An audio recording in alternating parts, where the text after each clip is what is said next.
kita. Saudaraku, Yesus mengasihi kita.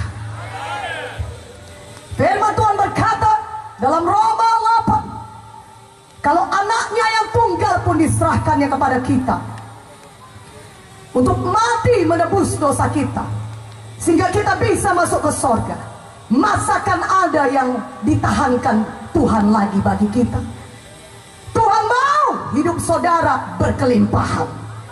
Untuk itulah Yesus datang, saudaraku. Untuk itulah Dia mati bagi kita. Firman-Nya berkata, oleh pilur Yesus saudara sudah sembuh.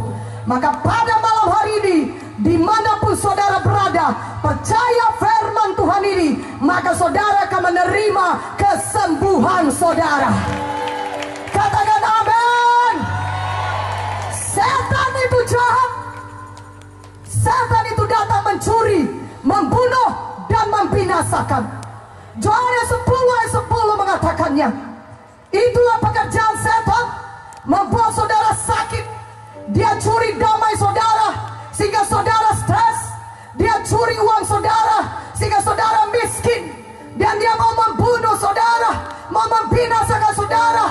Tapi puji Tuhan, malam ini saudara sudah mengaku Yesus sebagai juru selamat saudara. Maka setan tidak punya hak lagi bagi saudara dalam hidup saudara. Katakan amin. Dan Tuhan sudah memberikan kuasa kepada kita menjadi anak-anaknya, menjadi anak Bapa di sorga. Wah, luar biasa. Kita sudah menjadi anak Bapa di sorga. Tentulah kita sangat diberkati. Katakan amin. Haleluya. Dan kita memiliki kuasa di dalam nama Yesus. Karena kita sudah menjadi anak Bapa di sorga. Karena itu mulai hari ini, pakai kuasa dalam nama Yesus. Usir setan dalam nama Yesus. Sebelum pun dia datang kepada saudara, usir terlebih dahulu dalam nama Yesus. Katakan amin.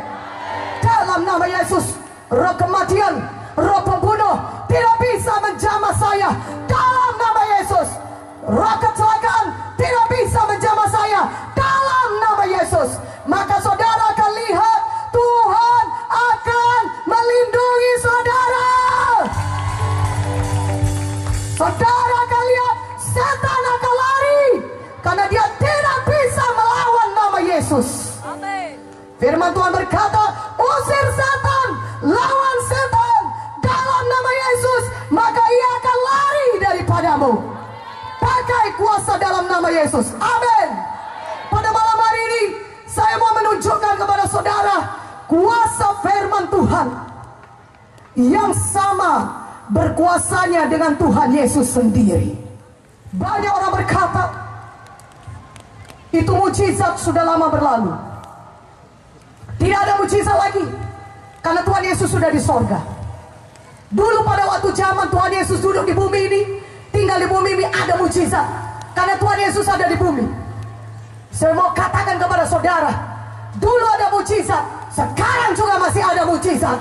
Karena Yesus Kristus tetap sama, baik kemarin, hari ini, maupun selama-lamanya. Berikan kemuliaan bagi Tuhan Yesus. Lebih meriah, lebih meriah, lebih meriah. Haleluya. Yang rindu mujizat Tuhan, katakan amin. Katakan amin.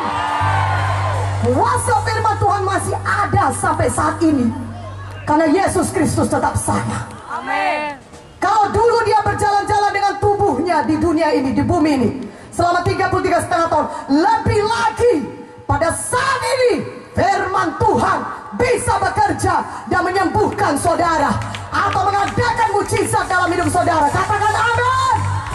Haleluya.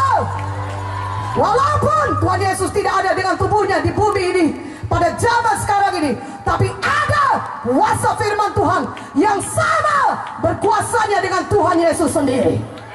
Katakan amin dengan lebih kuat. Buka Alkitab kita dari Yohanes 4. Mari buka Alkitab saudara dari Yohanes 4. Saya bacakan kepada saudara mengenai kuasa firman Tuhan. Yohanes 4 ayat 46. Ayat 46, saudaraku yang kekasih, sampai 54. Maka Yesus kembali lagi ke Kana di Galilea, di mana ia membuat air menjadi anggur. Dan di Kapernaum ada seorang pegawai istana, anaknya sedang sakit. Ketika ia mendengar bahwa Yesus telah datang dari Judea ke Galilea, pergilah ia kepadanya, lalu meminta supaya ia datang dan menyembuhkan anaknya, sebab anaknya itu hampir mati.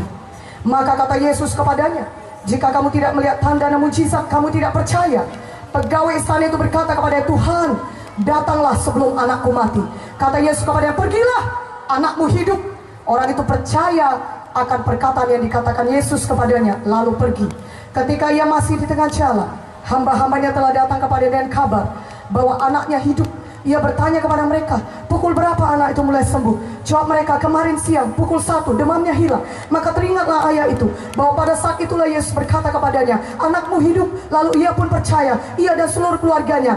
Dan itulah tanda kedua yang dibuat Yesus ketika ia pulang dari Judea ke Galilea. Saudaraku yang kekasih, Yesus kembali ke Kana. Dan di sana pegawai istana dari Kapernaum, saudara, dari daerah Kapernaum mendengar Yesus sudah ada di Kana. Dan pegawai istana ini anaknya sakit, anaknya hampir mati. Ketika dia tahu Yesus ada di Kana, dia jalan dari Kapernaum. Dia jalan jauh, itu kira-kira 40 km sampai ke Kana. Saudaraku yang kekasih dalam nama Yesus, pegawai istana itu jalan demikian jauh menjumpai Yesus, berkata, Yesus, anakku sakit dan hampir mati, mari datang ke rumahku, sembuhkan dia. Tetapi Tuhan Yesus berkata kepadanya, engkau mau aku datang kepadanya? Engkau mau datang jalan, aku jalan ke Kana sampai ke Kapernaum. Kalau kau tidak melihat tanda demikian, engkau tidak percaya. Tapi sekarang aku berkata kepadamu, kata Tuhan Yesus, aku berfirman kepadamu, pulanglah, pergilah, anakmu hidup. Katakan amin. Dan pegawai istana ini percaya. Dia harus pulang kembali ke rumahnya di Kapernaum. Tapi dia percaya, walaupun Yesus tidak datang ke rumahnya, tapi ada firman Tuhan. Tuhan mengucapkan firman-Nya, pulanglah, anakmu hidup. Dia percaya. Mana amennya lebih kuat, amennya? Dia percaya. Maka apa yang terjadi ketika dia berjalan pulang kembali ke Kapernaum? Itu agak jauh. Dia pasti mungkin jalan kaki. Zaman dulu tidak ada mobil yang cepat, 40 km. Dia pulang, ketika dia hampir sampai ke rumahnya, hamba-hambanya dari rumahnya datang kepadanya, Bapak, anakmu sudah sembuh. Dia bertanya, kapan anakku itu sembuh? Kira-kira jam 1 siang, demamnya hilang. Dan dia ingat ketika itulah Yesus menyampaikan firman-Nya, berkata, pergilah, anakmu hidup. Mana amennya? Yang mengerti katakan amin.